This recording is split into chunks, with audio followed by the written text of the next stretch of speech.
Hello friends, welcome back to our YouTube channel.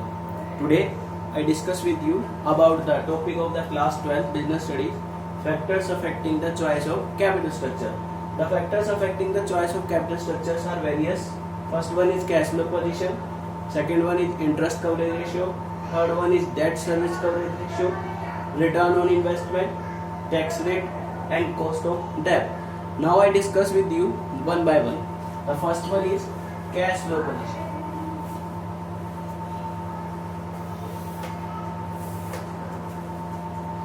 First factor which affect the requirement of the capital structure. First one is cash flow position. Cash flow are of two types, means cash inflow and cash outflow.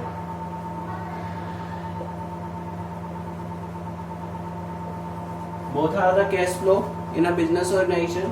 The cash flow position is favorable when inflow is greater than outflow. Means business organization में आपका cash inflow outflow के comparison में ज्यादा होगा तो cash flow position क्या है, favourable. और अगर कैश फ्लो पोजीशन फेवरेबल है इसका मतलब हमारे पास सफिशिएंट कैश है.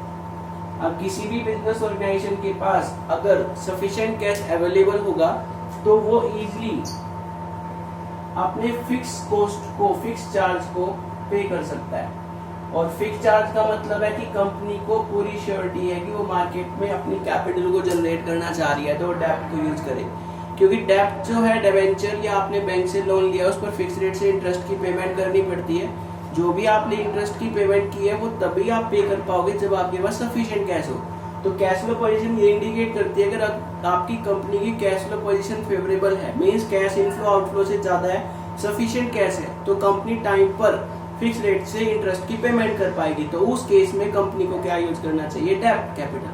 वाइस वर्सा अगर आपकी कैश फ्लो पोजीशन अच्छी नहीं है तो हम डेब्ट को यूज नहीं करेंगे. Now the second factor which affect the requirement of the capital structure is that interest coverage ratio. Interest coverage ratio, इसको आईसीआर भी बोलते हैं. इंटरेस्ट कवरेज रेशियो का मतलब है कि आपने जो भी fixed cost bearing capital use की है उस पर फिक्स रेट से जो भी हमारा इंटरेस्ट होगा उस इंटरेस्ट को आप कितनी फास्ट स्पीड से कवरेज कर पा रहे हो, कवर कर पा रहे हो.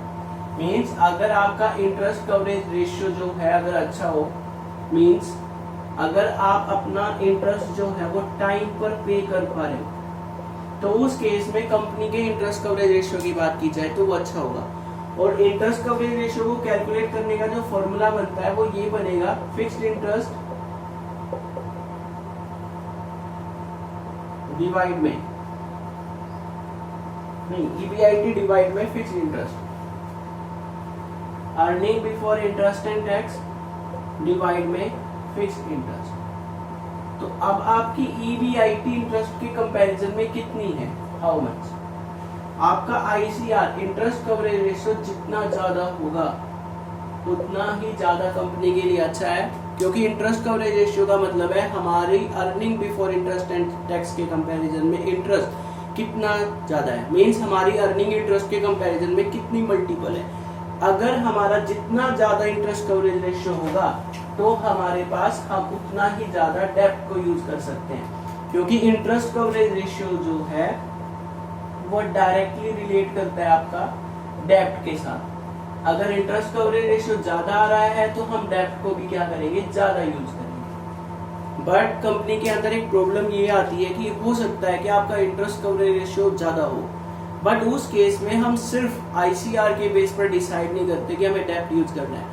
क्योंकि हो सकता है कि आपके पास सफिशिएंट कैश ना हो, आपकी जो कैश फ्लो पोजीशन है वो वीक हो, तो उस केस में हम आईसीआर के बेस पर ये डिसाइड नहीं करेंगे हमें डेब्ट यूज करना है. क्योंकि कैश फ्लो पोजीशन भी देखनी पड़ेगी.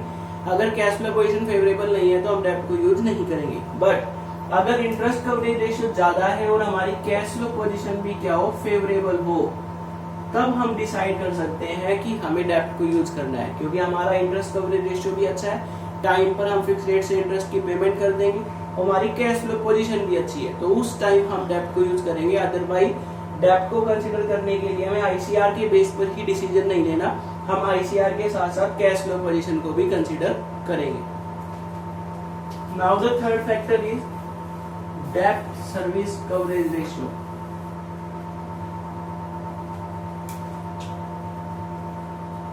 डेब्ट सर्विस कवरेज रेशियो, इसको हम DSCR भी बोलते हैं। डेब्ट सर्विस कवरेज रेशियो का मतलब है कि हमने जो भी डेब्ट कैपिटल जनरेट की है, चाहे वो हमने लोन की फॉर्म में की हो, चाहे वो हमने डिवेंचर इशू करके जनरेट की हो, उस डेब्ट कैपिटल को एक फिक्स टाइम के बाद हमें पे करना पड़ेगा। तो फिक्स टाइम के बाद अगर हमें अपनी डेब्ट कैपिटल को पे करना है तो उससे रिलेटेड ये रेशियो है डेब्ट सर्विस कवरेज रेशियो, कि हमारा DSCR हमें ये बताता है कि हम एक फिक्स टाइम के बाद अपनी जो फिक्स्ड अमाउंट है, जो भी हमारी डेब्ट कैपिटल है, उस डेब्ट कैपिटल को पे कर पाएंगे या नहीं। अगर हमारा डेब्ट सर्विस कवरेज रेशियो अच्छा है, ज्यादा आ रहा है, तो इसका मतलब हम टाइम पर अपनी डेब्ट कैपिटल की पेमेंट कर पाएंगे। तो उस होप से हम फ्यूचर में भी क्या करेंगे, डेब्ट कैपिटल को यूज कर लेंगे in the comparison of equity. इसके साथ साथ आपका जो DSCR है, ये ICR इंटरेस्ट कवरेज रेशियो की वीकनेस को भी खत्म करता है, क्योंकि इस केस में हमारा जो डेब्ट सर्विस कवरेज रेशियो है, अगर हम टाइम पर अपनी पेमेंट कर पा रहे हैं तो इसका मतलब हमारे पास सफिशिएंट कैश है। तो इस केस में ICR की जो वीकनेस है कि हमें कैश फ्लो पोजीशन को भी देखना पड़ता है, वो यहाँ हमें देखने की नीड नहीं है, क्योंकि DSCR अगर हमारा ज्यादा है तो वो कैश फ्लो पोजीशन को ही इंडिकेट कर रहा है, क्योंकि अगर हमारे पास सफिशिएंट कैश है तभी हम टाइम पर उसकी पेमेंट कर पा रहे हैं। अगर हमारे पास सफिशिएंट कैश नहीं होता तो हम उसकी टाइम पर पेमेंट नहीं कर पाते। तो इसलिए DSCR डेब्ट सर्विस कवरेज रेशियो जितना ज्यादा अच्छा होता है, हम उतनी ही ज्यादा डेब्ट कैपिटल को प्रेफर कर सकते हैं। और अगर डेब्ट सर्विस कवरेज रेशियो हमारा अच्छा नहीं है तो हम डेब्ट को इग्नोर करेंगे। वैसे हमारा डेब्ट सर्विस कवरेज रेशियो फेवरेबल ही आएगा, तभी हम कैपिटल स्ट्रक्चर में डेब्ट को प्रेफर करेंगे, अदरवाइज डेब्ट को प्रेफर नहीं किया जाता। यहाँ तक कोई डाउट हो, कोई बात समझ में नहीं आई, तो उस केस में हम नेक्स्ट देखेंगे। अब फोर्थ पॉइंट हमारा जो है, फोर्थ पॉइंट वो बनेगा हमारा टैक्स रेट।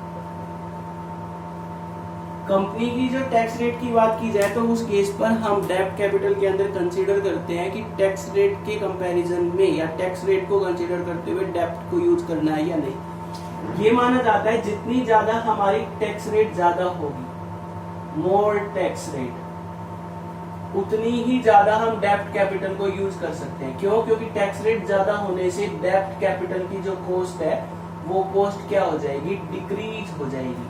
क्योंकि टैक्स जो है वो हमेशा उस अमाउंट पे कैलकुलेट होता है जब हम अपने प्रॉफिट में से फिक्स रेट से इंटरेस्ट को माइनस कर दें।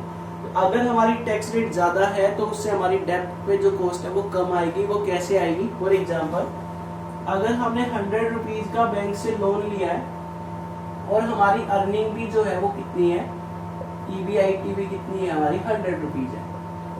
हमने जो लोन लिया है 10% की रेट से लिया है और हमारी जो टैक्स रेट है वो कितनी है, 30%। अगर हम पहली कंडीशन बात करें, फर्स्ट कंडीशन की कंपनी ने डिबेंचर यूज नहीं किया, तो कंपनी को क्या करना पड़ेगा, 100 रुपीज पर ही 30% की रेट से टैक्स देना पड़ेगा। और टैक्स कितना आएगा, 30 rupees when company do not use the loan amount, डेब्ट अमाउंट।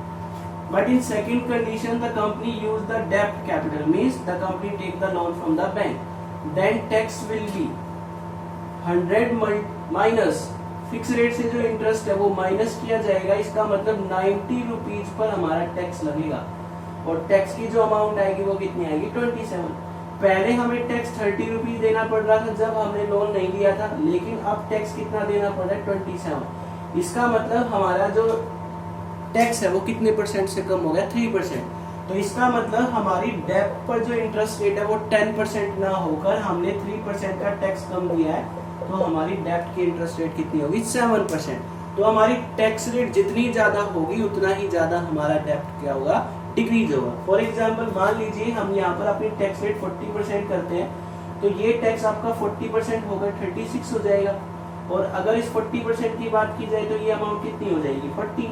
तो 40 माइनस 36, तो आपके जो है कितना हमने टैक्स कम दिया 4%। तो हमारी टैक्स की रेट जो है मतलब डेब्ट की जो रेट है वो कितने परसेंट हो गई 6%। तो जितनी ज्यादा टैक्स की रेट होगी उतना ही ज्यादा हमें क्या करना पड़ेगा, डेब्ट कम पे करना पड़ेगा, डेब्ट पे कॉस्ट कम आएगी, उसको बोलते हैं टैक्स रेट। तो टैक्स रेट के बेस पर भी अगर हमारी टैक्स रेट ज्यादा है तो हम डेब्ट को ज्यादा यूज करेंगे, क्योंकि डेब्ट को ज्यादा यूज करने से हमारी फिक्स रेट से जो इंटरेस्ट है वो करंट ईयर के प्रॉफिट को डिक्रीज कर देगी और हमारा टैक्स जो है वो कम लगेगा और कॉस्ट ऑफ डेब्ट जो है वो डिक्रीज हो जाएगी। Now the next point is ROI, जिसको हम रिटर्न ऑन इन्वेस्टमेंट बोलते हैं। रिटर्न ऑन इन्वेस्टमेंट का डायरेक्टली रिलेशन बन सकता है आपकी कंपनी के डेब्ट के साथ। ROI का मतलब है, अगर हम उसको कैलकुलेट करना चाहें तो earning before interest and tax को अगर टोटल कैपिटल एम्प्लॉयड से डिवाइड कर दिया जाए, earning before interest and tax divide में टोटल कैपिटल एम्प्लॉयड मल्टीप्लाई 100, वो हमारी ROI कैलकुलेट करने का फॉर्मूला है। अगर हमारी रिटर्न ज्यादा है मींस हमारी ROI ज्यादा है, किससे, रेट ऑफ इंटरेस्ट से, क्योंकि डेब्ट को अगर हम यूज कर रहे हैं तो डेब्ट पर हमें फिक्स रेट से इंटरेस्ट पे करना पड़ेगा। अगर हमारी ROI रेट ऑफ इंटरेस्ट से ज्यादा है तो उस केस में हम डेब्ट को प्रेफर करेंगे, क्योंकि कंपनी की इनकम ज्यादा है और कंपनी को एक्सपेंस जो है इंटरेस्ट कम देना है। ROI जितनी ज्यादा होगी इंटरेस्ट से तो कंपनी उतना ही ज्यादा डेब्ट को प्रेफर कर सकती है, और अगर ROI ज्यादा नहीं है, rate of return rate of interest से कम है, तो कंपनी को डेब्ट को इग्नोर करना चाहिए, कंपनी को डेब्ट को यूज नहीं करना चाहिए। Now the last factor which affect the requirement of capital structure is the cost of डेब्ट।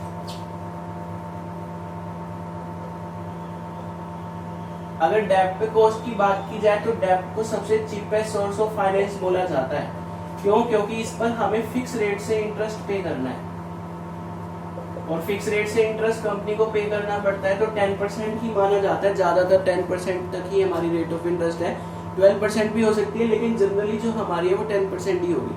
फिक्स रेट से हमें डिबेंचर पे क्या करना पड़ता है, इंटरेस्ट देना पड़ता है। In the comparison of equity, हमें इक्विटी पर किसी भी रेट से इंटरेस्ट डिविडेंड नहीं देना, बल्कि जितना प्रॉफिट बच जाता है सारा का सारा प्रॉफिट किसकी पॉकेट में जाता है, इक्विटी शेयर होल्डर। तो इसलिए इक्विटी के कंपैरिजन में डेब्ट को चीपेस्ट सोर्स माना जाता है।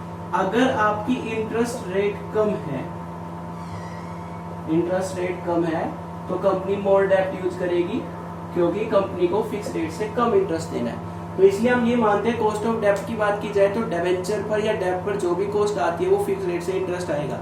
अगर हमारी फिक्स रेट से इंटरेस्ट कम है तो कंपनी डेब्ट को प्रेफर कर लेगी, और अगर इसके अपोजिट जाए, वाइस वर्सा जाए, इंटरेस्ट रेट अगर हमारी ज्यादा है तो कंपनी क्या करेगी, लेस डेब्ट यूज करेगी, क्योंकि इंटरेस्ट जो है उसे ज्यादा रेट से देना होगा।